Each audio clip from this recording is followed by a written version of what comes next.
Welcome back to another episode of Run the Brand podcast, in which we talk all about marketing, branding, our personal fitness journeys, and how they influence our daily business. And today we have a very special podcast and a very special guest, my co founder of Mauja, Tim Jambula. And we're going to talk about a very, very special documentary project today. Indeed. We actually, this documentary is one of the funnest things I think we've done. Just the scope of it and the unpredictability of it. So we were in South Africa for 2 weeks, and especially in the Eastern Cape of South Africa, we were there. We were allowed to film for an NGO that basically participates in different parks and takes over the monitoring of animals, which was great and amazing. And we learned so much about conservation, about the people that actually do it, because behind everything there are people and hands and faces that do it, right? And we learned so much about them. We spent some time with them, had so much fun with the volunteers as well, and the whole film or documentary was one of our first together as well.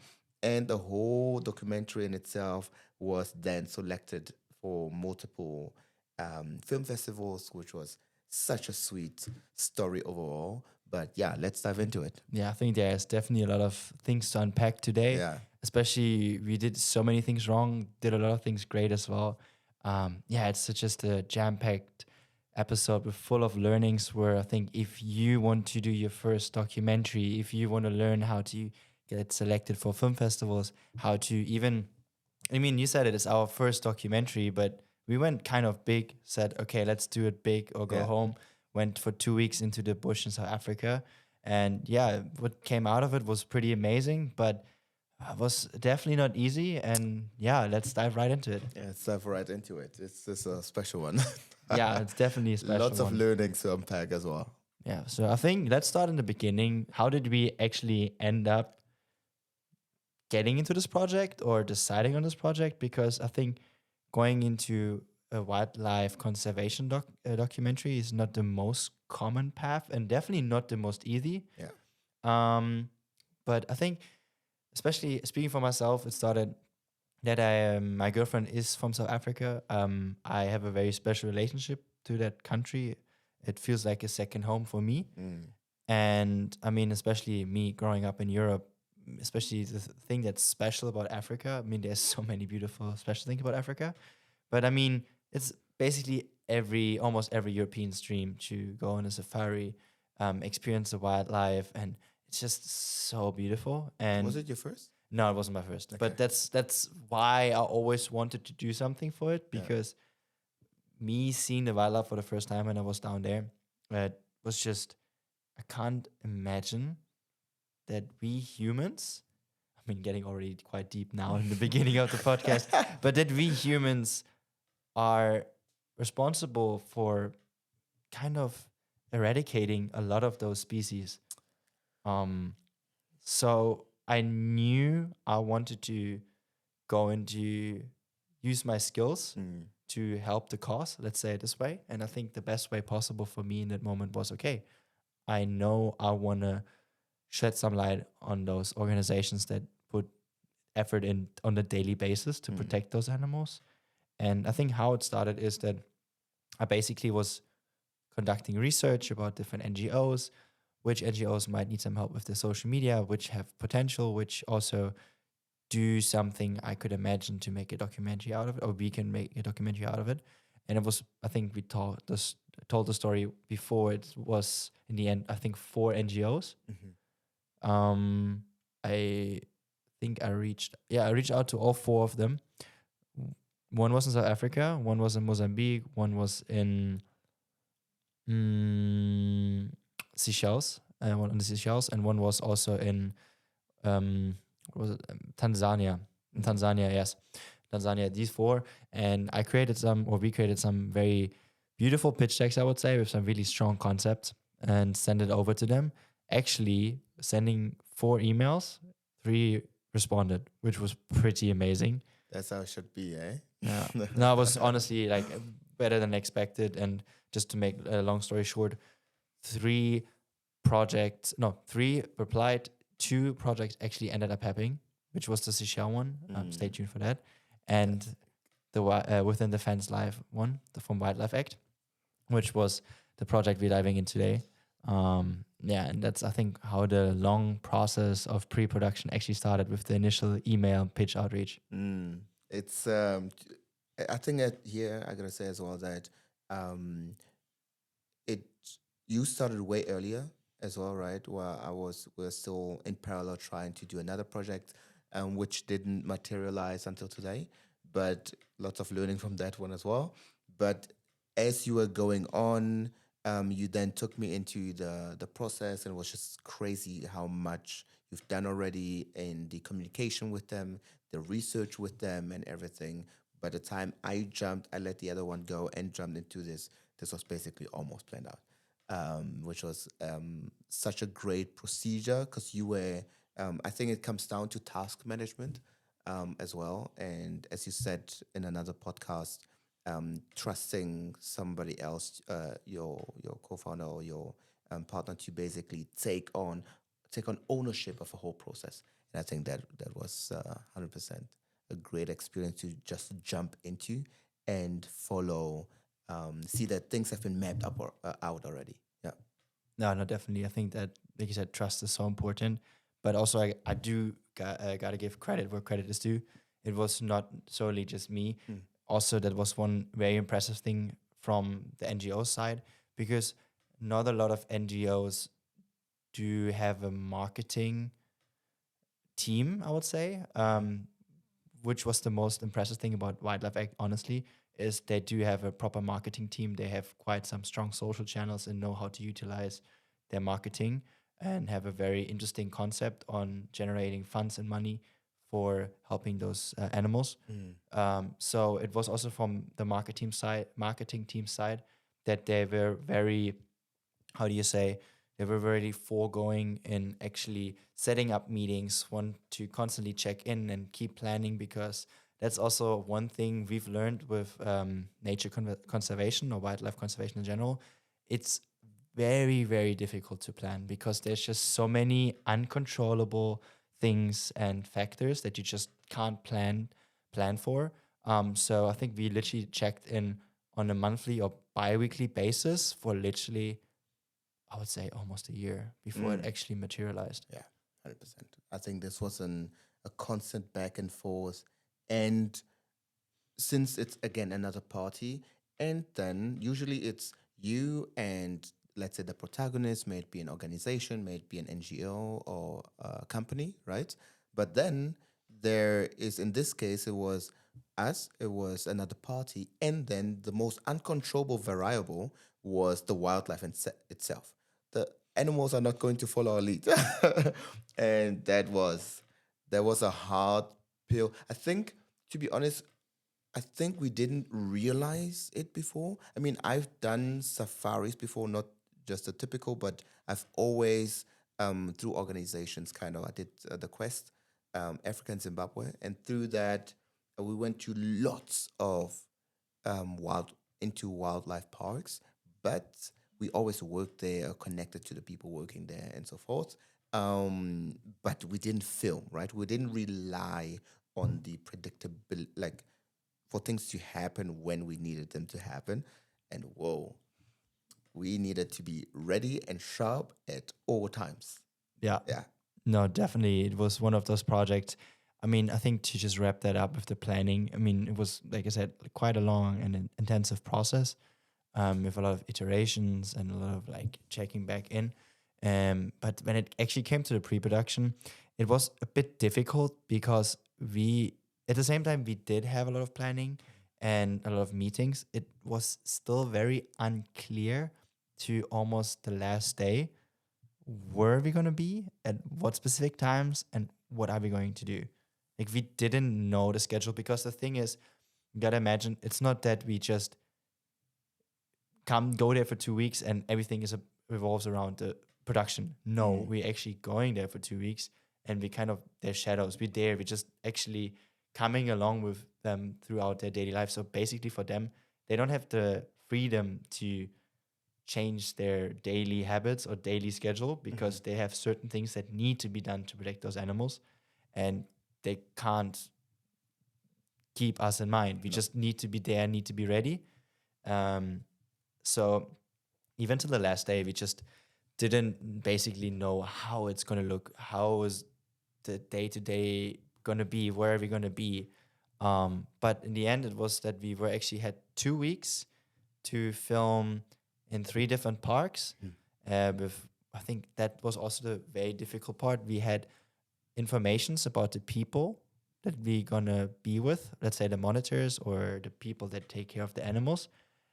We had some brief informations about them, but with that information, we basically had to decide who are going to be the main characters, who's maybe going to be a side story, who's talking about which topics, and who's not. Because the difficulty is if you have too many people talking about too many different things or the same things, it's very confusing for the viewer. And I think that's also the thing that was clear from the beginning for us. We want to make sure that, yes, this documentary is informative. It gives information to people what they need to know and about the problem and how they can help.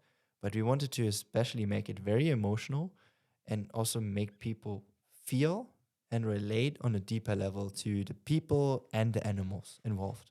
Yeah, I think that is one of the, let's say, the key variable or key goals from us or from our side going into it. And especially, we talk about it all the time. The raw emotions of people is one, the best part of storytelling.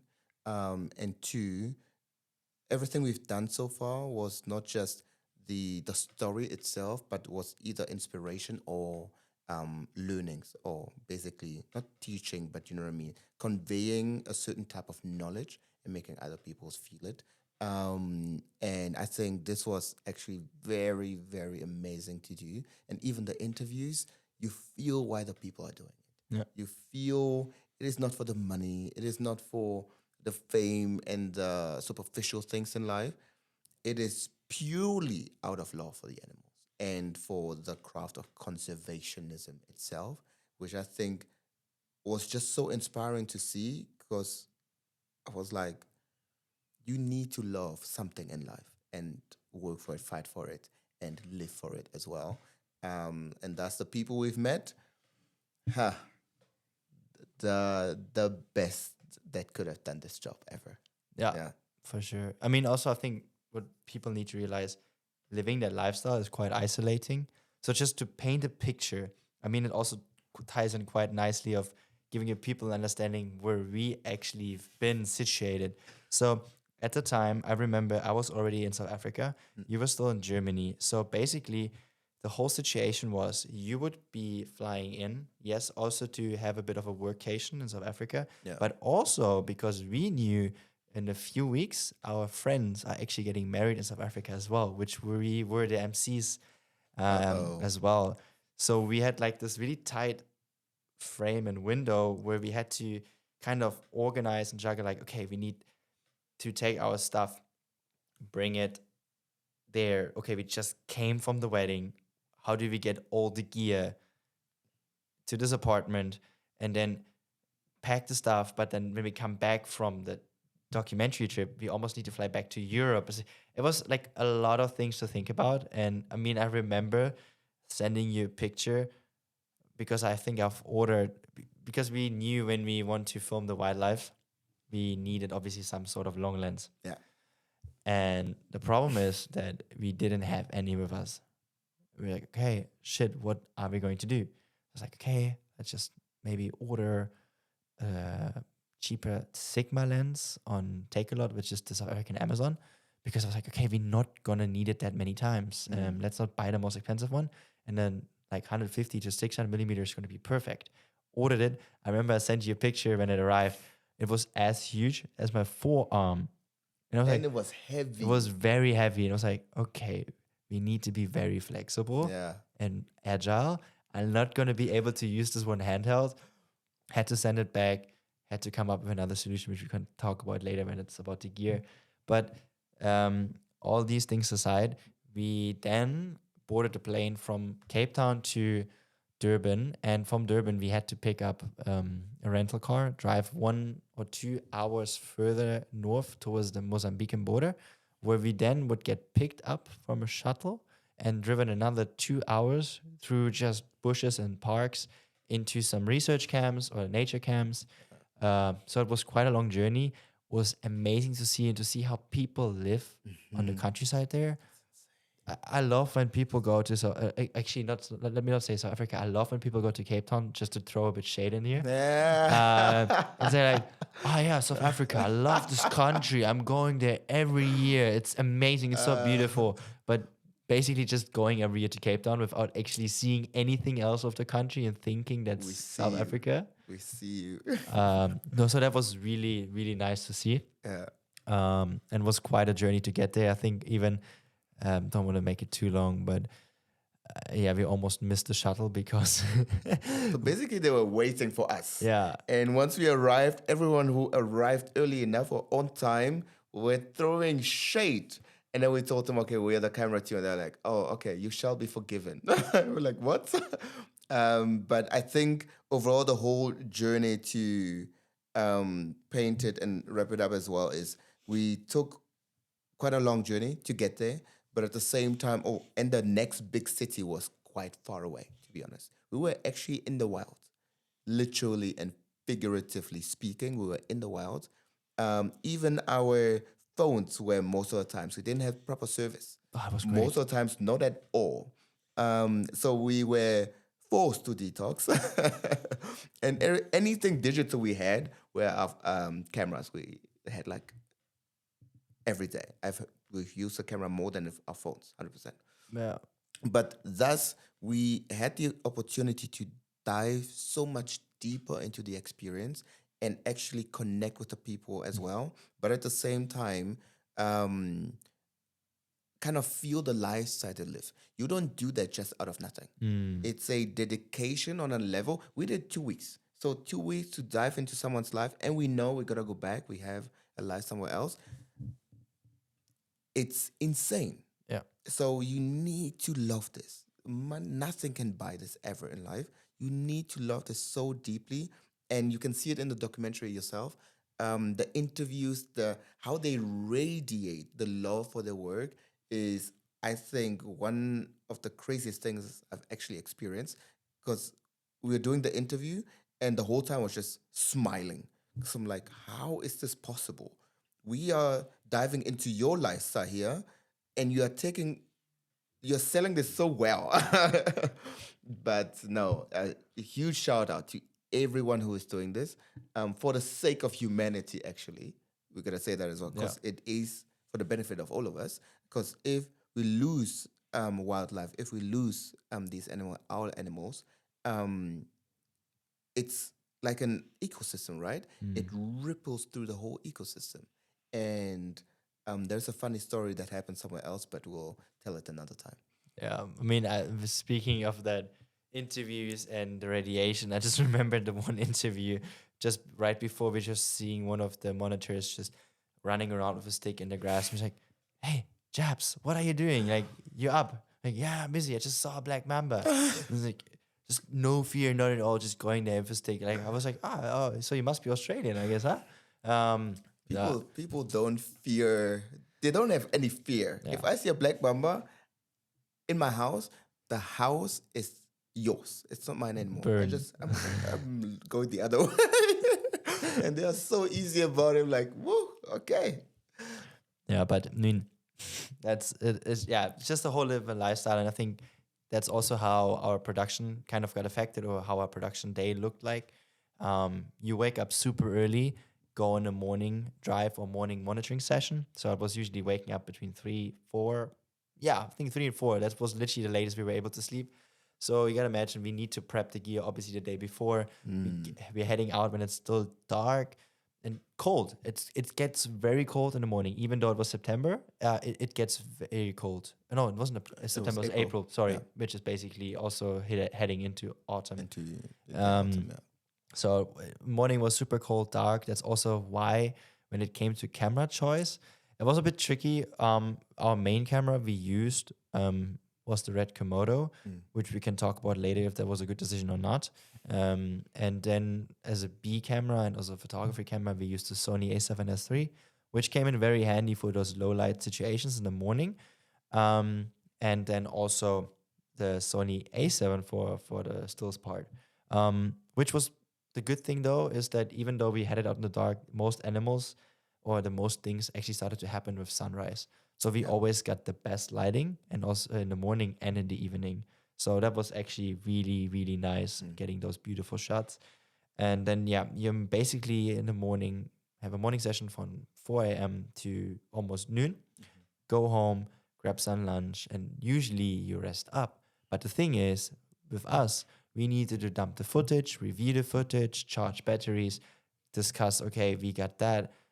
How can we tie this into the story? Because, like we already mentioned, the problem is it was very hard to come up with a specific storyline. It was more like you had a rough concept, and then we had to check on the go and see how it goes. I think that was one of the biggest challenges, actually, since it's this trifecta I've explained in the beginning, right? Of our party, the NGO, and then the wildlife itself. You can't control the NGO, but you have absolutely zero control over the wildlife, right? And I think that, of course, in retro perspective, we could have done a lot of stuff better. We could have anticipated a lot of stuff better, maybe. But to be honest, I do not regret the way we did it, because we made these mistakes in a kind of control environment to a certain extent. Now we know it, and now we can do so much better, and we still have a great relationship with them. And the stuff we've actually delivered compared to what they have gotten from other partners before, in their words, that it was so much better, and they can actually now use it for new stuff, new prospects, new emails, newsletter to investors. And the last update they've gotten was 2018 of pictures and videos. And that's not to give us credit, but just the value that was kind of given to all the parties. Because we got so much out of it as well. The whole experience, although it was a job, but still, you actually need to do a lot to get such an experience. And it's such a dream for so many people. So we were 100% very privileged in getting it as well. So yeah, very grateful experience for sure. Oh, definitely. I think there was once of a lifetime experience and once of a lifetime project. Like I said in the beginning, it was a very project close to our hearts. Yeah.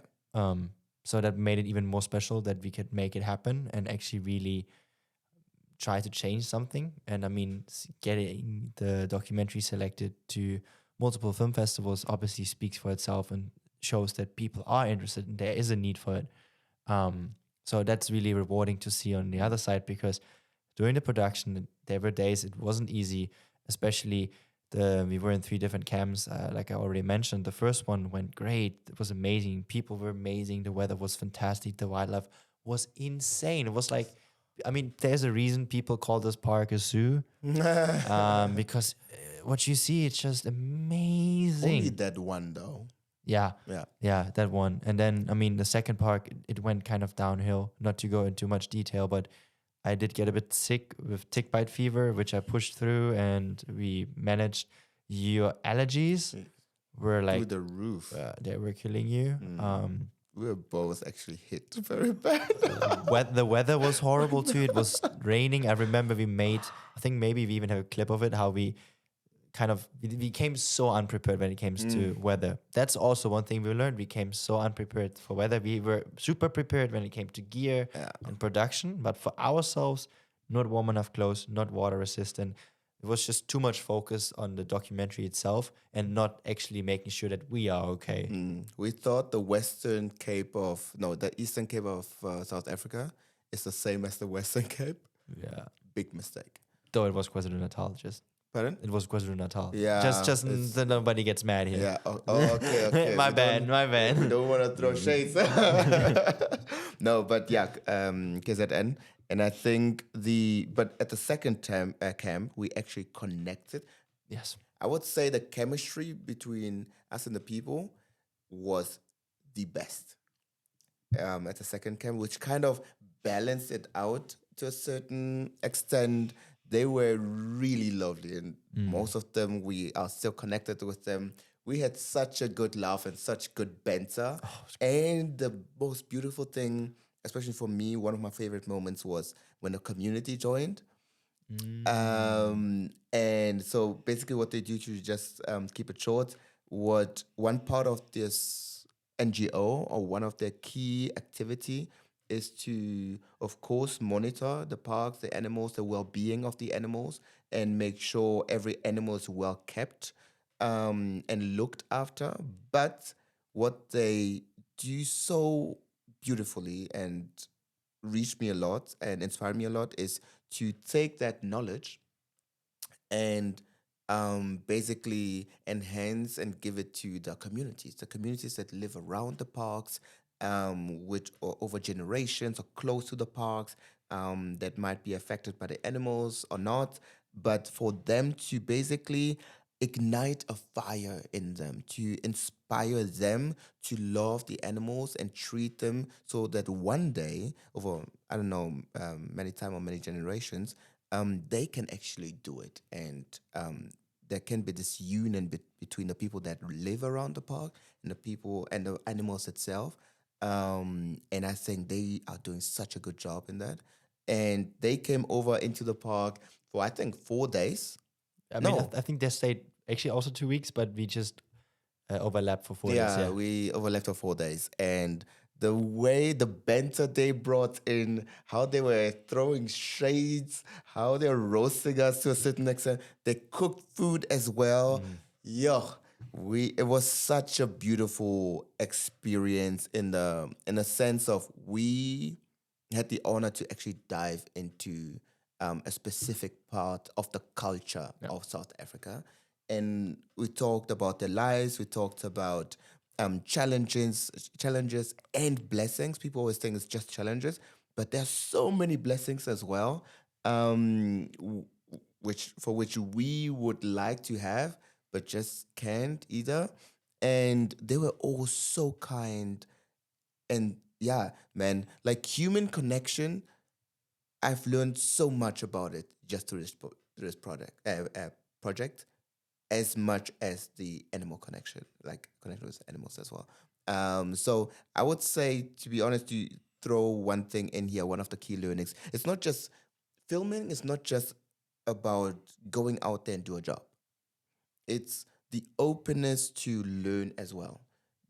The more open you are to learn as well, I think that's one of the things we've learned so far in our projects, is the more fun this will be as well, because you are doing something, taking it as a learning. The people around you, you're willing to learn from them as well. It's a give and take. Everything is a give and take, and everything needs to happen on eye level.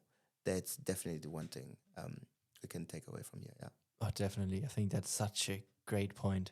Just being able to actually make people also feel comfortable in front of the camera. I mean, I think you said it perfectly. We literally became part of the community. We became part of the people there. We were not just the film production crew. No, we were just like anyone else that Yeah, is that's on this trip.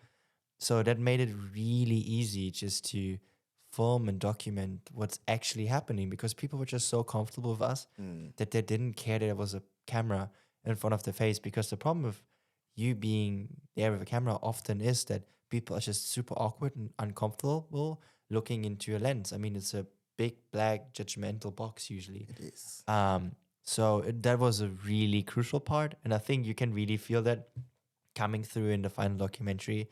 But when it comes to cameras and things, I think we also did learn quite the hard way that our decisions might not have been the best. I mean, I already kind of teased it in the beginning that we did shoot on the Red Komodo. You know, it was our first big documentary project. And, you know, if you see all those Nat Geos and whatever it might be, Hulu documentaries, they all shoot on those big cinema cameras and super high quality. I was like, yeah, we want to be up to the standard. We want to be on the same level. We want to do this for a living. We love doing these things. We want to show that we can do it. Problem is that we only were able, I mean, even being able to go there as two people was already a big ask, because there's only limited spots. I mean, you can't just take 30 people into the bush. I mean, and it's going to disturb the animals. Yeah. So we didn't have a big crew. Big problem is here, the Red was great in some senses. I mean, image quality, we don't need to talk about that. It's it. It's a beautiful camera. But the problem already started when, we were out for a monitoring session, and they use a telemetry, which basically is sending out radio waves to the colors that is around an animal's neck. Problem is the frequency of the telemetry was interfering, or actually other way, the camera's electricity waves, or if I want to call it, I'm not a scientist, but electric waves. The electric waves were interfering with the telemetry. So every time we were looking for an animal, or most of the times, we actually needed to turn off the camera. Problem is, we actually wanted to film that. Yes, that's one big problem. Second problem is, if you turn down or turn off the Red, it takes ages to boot up again. And then you need to follow the SDI protocol. You first need to unplug the SDI from the monitor. So it was a big hassle. It was really not a good workflow. And for the file size were massive. It was just heavy, holding it the whole day. It was not ideal. I mean, especially we needed to dump the footage in the evening on SSDs. We needed to charge the batteries, which were like a lot of V-mounts. It's not easy to travel with. It's not easy to swap lenses as well. It was a problem, especially because we needed to switch in between telephoto lenses for the animal shots and normal lenses for filming human interactions. So it was very difficult. And if I could, and also we didn't have variable ND filters in the camera itself. So if there's something I could change, I would definitely say, let's push back the image quality a bit. And let's rather take a more run and gun approach film camera like the Sony FX6 or Canon C70. I think that would have been a much better choice and would have made our life much easier. I'm still happy we did it. The image quality and the quality we got out of it was amazing. We learned a lot. But yeah, that's definitely a big learning. For that. I think what we didn't kind of anticipate is, of course, we kind of anticipated that we anticipated, let's say, the spontaneity of things, but we didn't anticipate the agility of things. We didn't think of that we need to be very agile and very light on our foot with our gear as well, in seconds, right? And I mean, the interference with the radio waves, you couldn't have seen that. Yeah. But just the changing of lenses, the turning off and on the file sizes, the pulling things, the footages down every between every break, and all the protocols we needed to think of.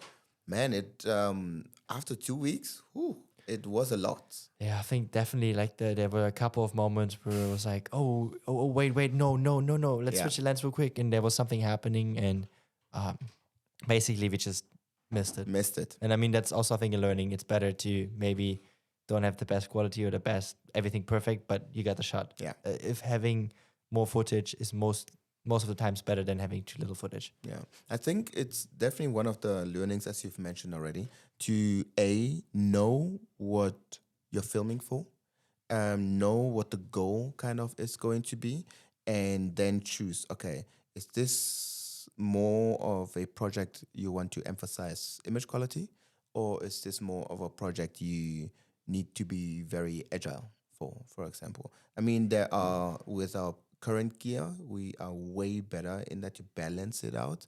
But for this project, 100% one of the mistakes we've done and can learn for sure. But definitely, I still remember like how much pain it was to just hold this thing for hours in manual focus for the telephoto shots. But the crazy part is when it was raining, and you built this like out of a plastic bag, and tape things around the lens, and Yeah, that was a hustle. If we have that picture, we need to put it I up. think I think we even have a video, and it ties No in. way. I think that also ties in perfectly with, yes, things went terribly wrong, Yeah. especially when it comes to weather conditions, missing things, and for example, things that we needed for the documentary were not happening. So we had to come up with like some other concepts, ideas how we can fill this hole in the story that was actually very crucial.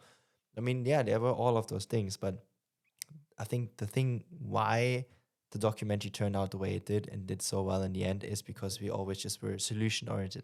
And people were just having good vibes at the all time. We were just making the best out of it. I mean, I remember like talking about raining when we built this constructions about the camera.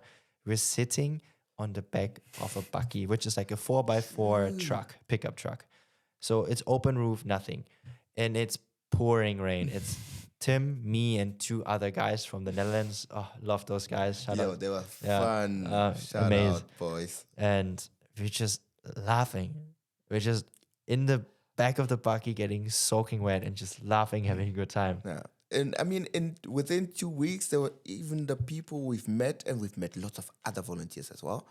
And then the monitors as well, and then the higher ups, right? Not even once was there any conflict with all these different groups kind of meeting up. And I was like, this is definitely the chillest group I've ever seen. And there was so many, let's say, unforeseeable things because when you can imagine, right? So if you're in the back of a bucky, people might not know what bucky is, but let's say, how's it called? Like a pickup truck, a Yeah, 4x4 like a pickup truck. four by four pickup truck, which is called bucky in South Africa. But if you're in the back of it, first of all, it's not very comfortable. True, you don't have a back seat. You Yeah. just, yeah. Although we had like these benches, so to speak, it's not very comfortable. Second, if it's windy, you're getting everything in your face. If you're not focused on the road and sharp, there might be a branch with thorns ripping up your face. Yep. Or a spider. Oh, you let's not talk about the I remember that one insects morning. and spiders. That's another, but yeah, horrific things. We have seen things, but it's not the most comfortable. But to be honest, the people made it fun.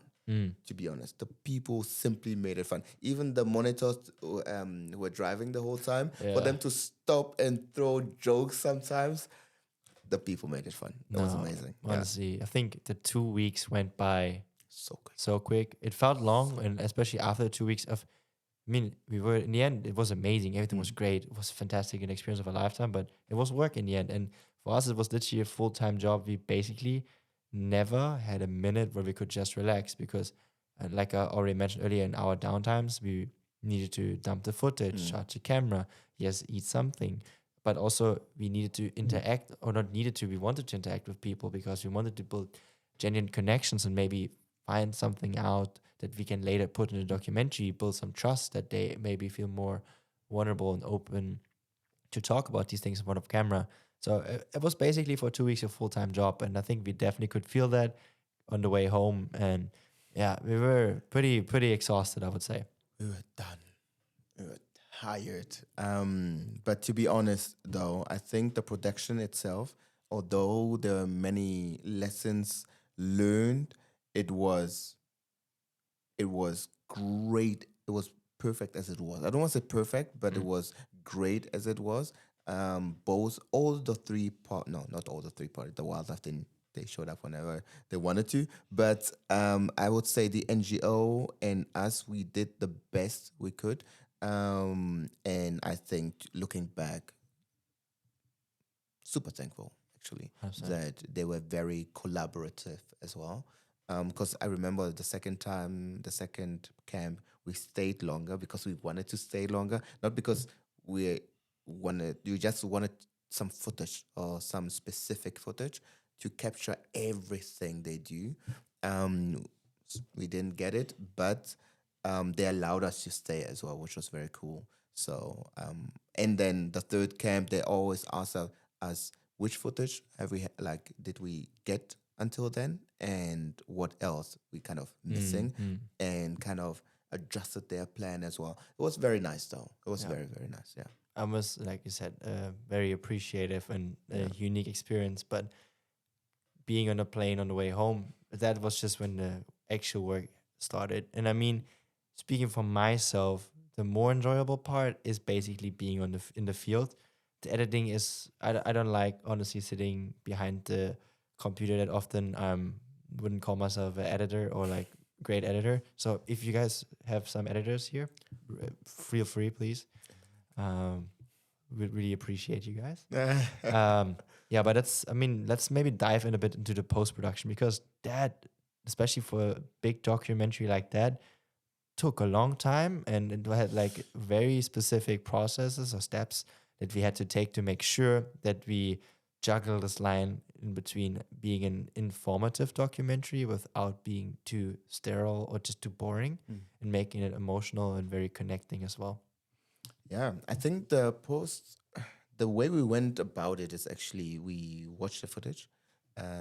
We both watched the footage and then set markers with specific titles and sometimes even subtitles. You've gone over the process once, especially we've watched, especially the interviews, right? We wanted to use the interviews to craft the stories, and the footage, the rest of the footage we have as kind of overlay, to mix it up very well and balance it out. And then we've actually met here. You bought a huge whiteboard. Okay, yeah. And To my defense, I totally got the measurements wrong on Amazon. It was way too big. Yeah, use rulers, people. Yeah, don't trust yourself. Don't. You think like 2 meters is not that big? Don't trust yourself. Everyone will learn it differently.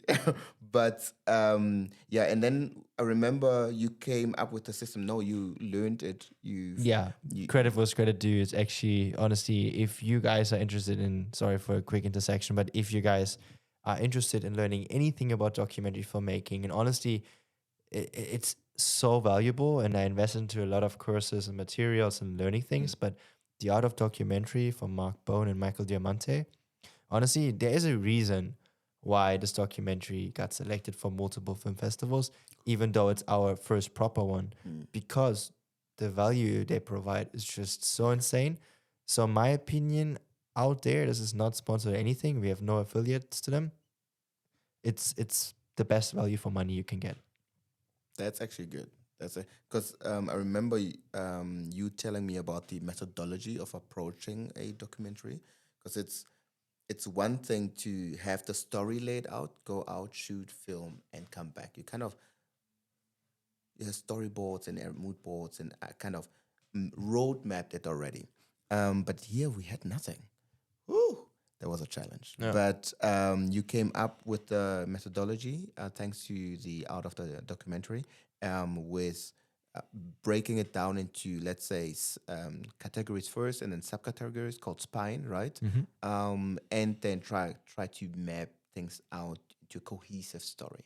Do you want to go deeper into it? Yeah, sure. I mean, I think that was very important, especially for these bigger documentary projects, because otherwise it can feel very overwhelming. And sometimes it does help to step away from the actual editing software and just doing it in the real world with like sticky notes or post-its. So yeah, basically what we did, like you already said, we had like a timeline where we had all the footage on it, and then we just really cut things out that just didn't make sense. Just cut out, like be really harsh about it, cut your darlings. And then we had a timeline where we used the cut parts and sorted them into groups that would fit into topics, and then marked them, like you said, with markers. And these ones we put then or wrote them on sticky notes, different colored sticky notes, and then kind of literally physically mapped out act one, act two, act three, and kind of built a story arc and storyline with like a intro. Okay, and thinking, okay, here's this what happened. We could use this as this scene, and then this would actually translate great into this one. Then we can maybe throw in some information here, but then it should be emotional again here. And it was really very nice doing it physically, not in the editor itself or the editing software, and collaborating on it. I think that's also one key part. If you can, even if there's people that were not involved in the project, get some more eyes, get some more opinions, ask people. It is it's going to be so much better. And it's often hard to do so because we do as humans take things personally. But sometimes you need to put your ego aside and just really like it will be better in the end. Yeah, 100%. I think us meeting here and doing it together was definitely because in the beginning, I remember we both were like, we don't know if we have a story here. We are not pretty sure, so let's just come together and test this out. And in the end, so there are multiple iterations, right? What we had in the end, then you went back to the editing software, put it everything together, kind of with the audio and the music, and let's say the first draft, so to speak, and or sample, and then we sent it out, got feedback, adjusted it, and I think here we can maybe um, mention the sensitivity around the topic conservation as well, meaning we worked with an NGO that works for wildlife parks, right? And since since we are adding the wildlife parks now as well, it's not a trifecta anymore. We have four different stakeholders, right? Us, the NGO, the wildlife, and then the wildlife park itself. Let's say the management of it, Yeah, of the it's. I parks. mean, it's basically and how it usually works in Africa. It's either the state, or the country, or the states itself have like a state-owned Yes, exactly. organization that takes care of the parks. Which Yeah. in this case, makes things a lot more tricky. Yeah, way more complicated. Although all parties were very collaborative to their own extent, but at the same time, the topic around animals is very sensitive because there is an external stakeholder, which are poachers. Yeah. And since you as a park manager or management in general, the NGO as well, all of them are doing it for the love of the animals. They don't want. We've had lots of interviews where the interviewees were getting emotional because they saw an animal die or something, and I think it's their highest priority to save and protect these animals from outside forces and outside incidents or whatsoever. So, meaning that this process is another thing we couldn't and didn't anticipate. But in the end, we had to, as we send it out, we had to wait for a bit because there's just so much happening in the park. In the 2 weeks we were there was just so much happening. And then once we left, there was even more happening as we got the story told later, meaning we sent it out. We waited for a long time. We were kind of like, we were becoming very impatient. I mean, we had our reasons because we wanted to finish and deliver a very good result, right? And I mean, to be fair, like it was never our incentive was to help the animals Yeah. with this documentary. So that's why we wanted to push it out and get it in front of as many people as possible. Yeah. So that was the intention behind it. But like you perfectly said, also for the NGOs and the parks, the animals is the number one. Yeah. Yes, there's politics involved into it, obviously wherever, as everywhere in life.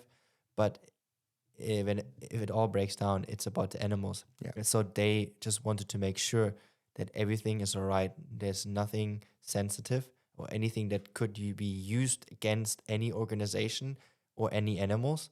So that's why this clearing process to be able to release the documentary to the public is very long, rightfully so.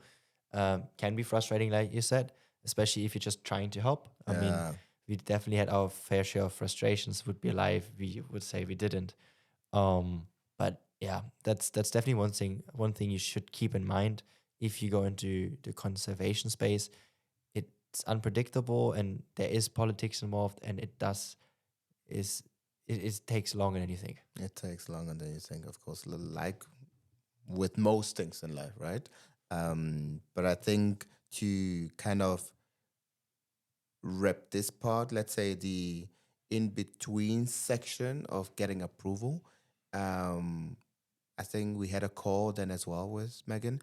And then we got the we had to go back and basically create a whole new documentary, so to speak. Yeah. Way shorter, cut a lot of stuff out, which is understandable, of course, because as we said, it's the animals are priority number one. Yeah, it did add a lot of depth and emotional and relatability for humans to actually see how bad it is Yeah. and what it does with people. And so it was, on that sense, it was a bit sad, yes, because it added so much depth to the documentary, but it was, like you said, needed just to ensure the best well-being for the animals and the organizations involved.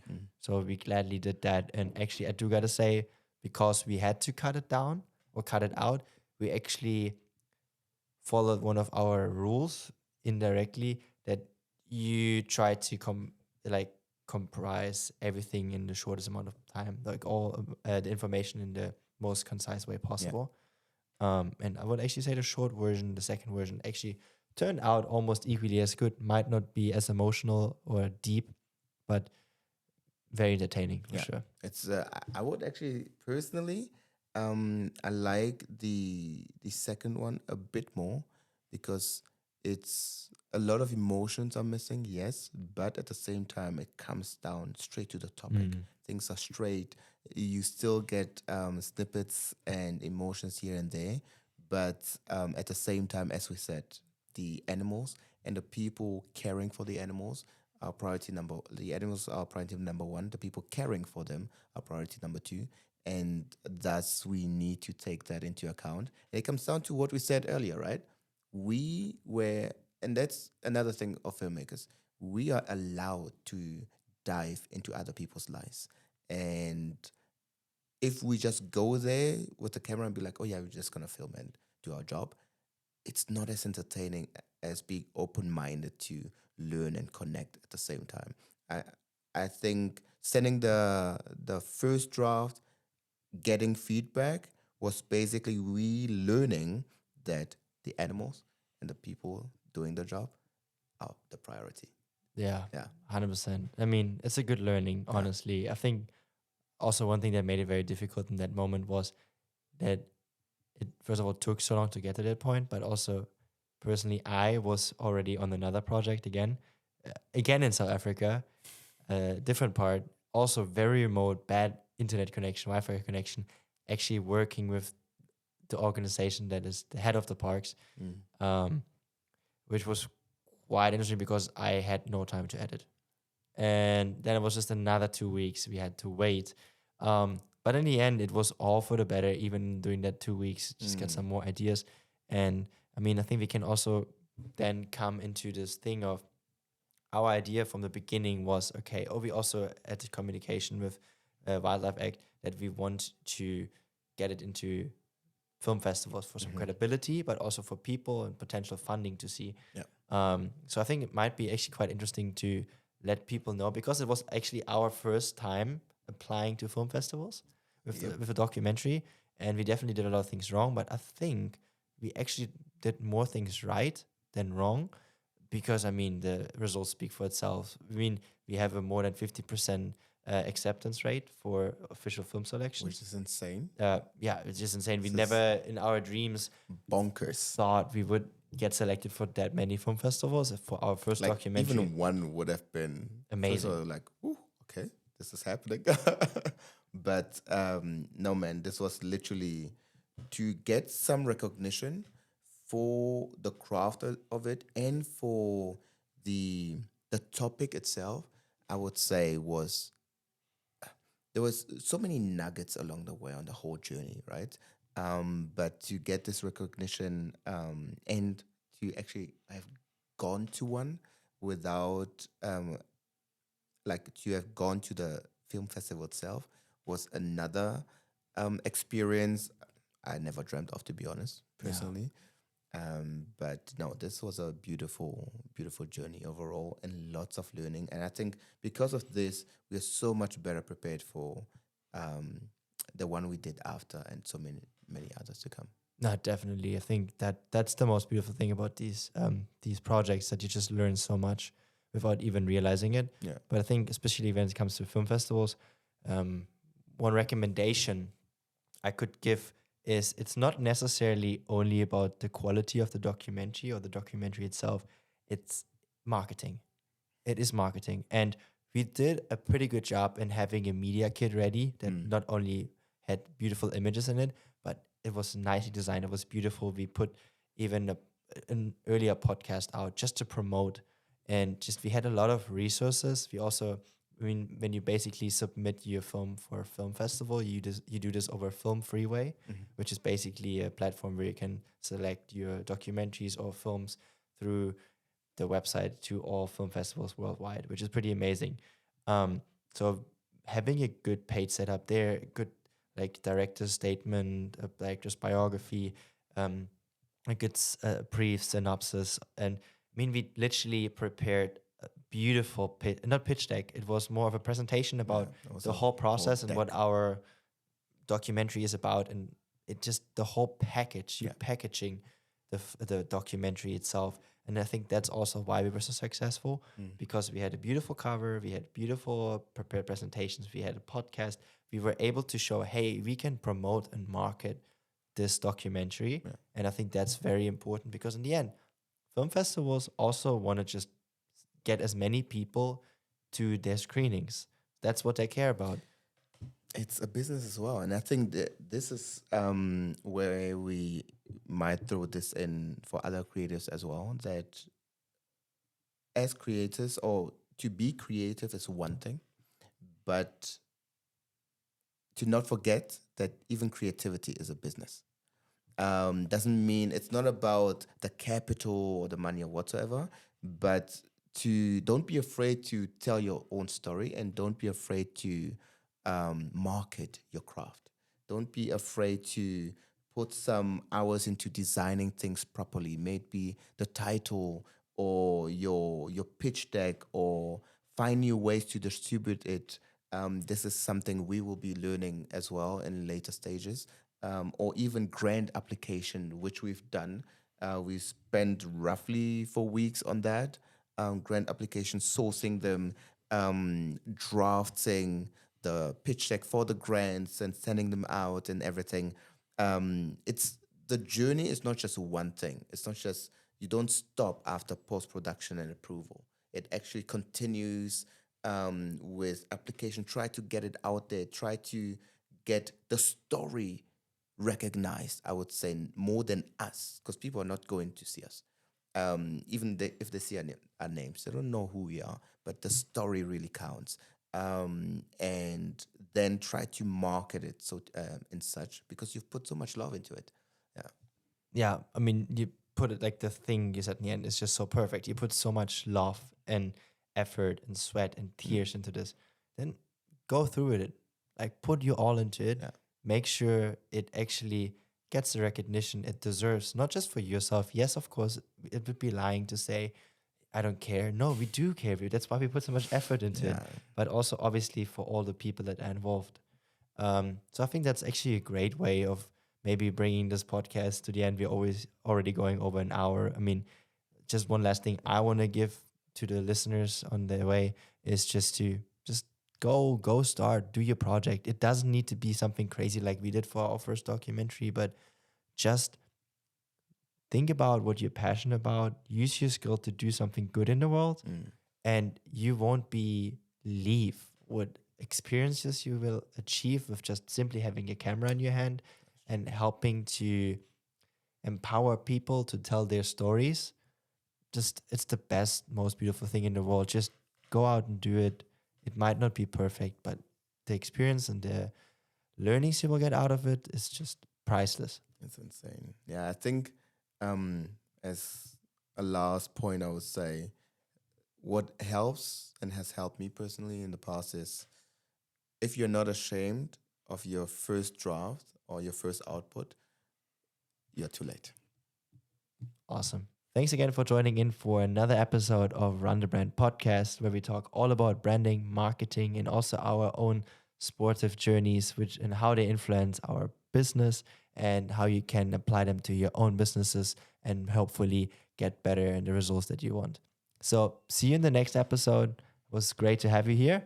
And yeah, Amen to that. Greetings Cheers. to everybody. All the best.